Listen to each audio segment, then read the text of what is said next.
আমি আমার নিজের টাকা দিয়ে কখনো কেনাকাটা করি না, আমি আমার বয়ফ্রেন্ডের টাকা দিয়ে কেনাকাটা করি। আজকে 50,000 টাকা নিয়ে এসেছি, এই 50,000 টাকা দিয়ে আজকে কেনাকাটা করব। আর আসলে আমার বয়ফ্রেন্ড তো একটা না, আমার একটার পর একটা বয়ফ্রেন্ড আসে এবং যায়, আমি বেশি দিন কন্টিনিউ করি না একটা প্রেম।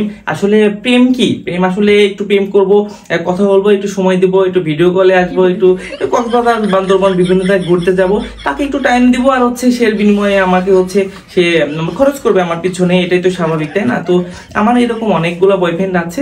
তো ঈদকে টার্গেট করে আমি আসলে একাধিক ছেলের সঙ্গে এরকম করেছি। তো সবাই আমাকে আসলে নিরাশ করতেছে না, একটার পর একটা আমাকে আসলে শপিং করে দিচ্ছে। যেমন দেখেন, একটু সকালবেলা একজনের কাছ থেকে আমি শপিং করে নিয়েছি, তো আরো 50,000 একজন পাঠিয়েছে ইটালি থেকে। তো আর বিকেলে আরেকজনের সাথে দেখা হবে, ও আসবে, ও এসে আরো শপিং করে দেবে, কসমেটিক্স কিনে দিতে চেয়েছে। এভাবে মোটামুটি আলহামদুলিল্লাহ বেশ ভালোই যাচ্ছে আমার ঈদের এই শপিং। আসলে দেখেন, আমি আসলে সোশ্যাল মিডিয়াতে মানে অনেক বেশি ফেমাস বলতে পারেন। ফেমাস আসলে দেখতে শুনতে তো আমি মাশাআল্লাহ অনেক সুন্দর, যার কারণে সোশ্যাল মিডিয়াতে আমাকে সারাদিন মেসেঞ্জারে গুতাইতেই থাকে। আমাকে যেই মেসেঞ্জারে নক করুক আমি আসলে সবাইকে রেসপন্স করি, কারণ আমার আসলে সবাইকে রেসপন্স করতে ভালো লাগে।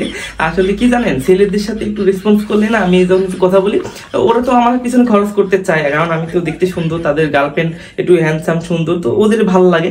তো সেই সুযোগটা আমি আসলে নেই। তা আমার তো আসলে লস নাই, আমি একটু ভিডিও কলে যাই আর ওদের সাথে বিভিন্ন চিপা চুপায় একটু যাই, গেলে আমার দেখা যাচ্ছে অনেক কারিগরি টাকা চলে আসে, আমি একটু সুন্দরভাবে লাইফ লিড করতে পারি। আসলে মেয়ে হিসাবে আমার তো এটাই আসলে একটা চাওয়া, ঠিক আছে? তো ভালো লাগে, এগুলো ভালো লাগে। তো এবার ঈদের বাজেট আমার আসলে প্রায় 5-6 লাখ টাকা। আমার টোটাল 6টা বয়ফ্রেন্ড মিলে আমার মোটামুটি 6 লাখ টাকার মতো আমার একটা এবার ঈদের বাজেট রয়েছে। তো এইগুলো দিয়ে আমি আলহামদুলিল্লাহ অনেক ভালোই শপিং করতে পারবো। তো সবাইকে ঈদ মোবারক।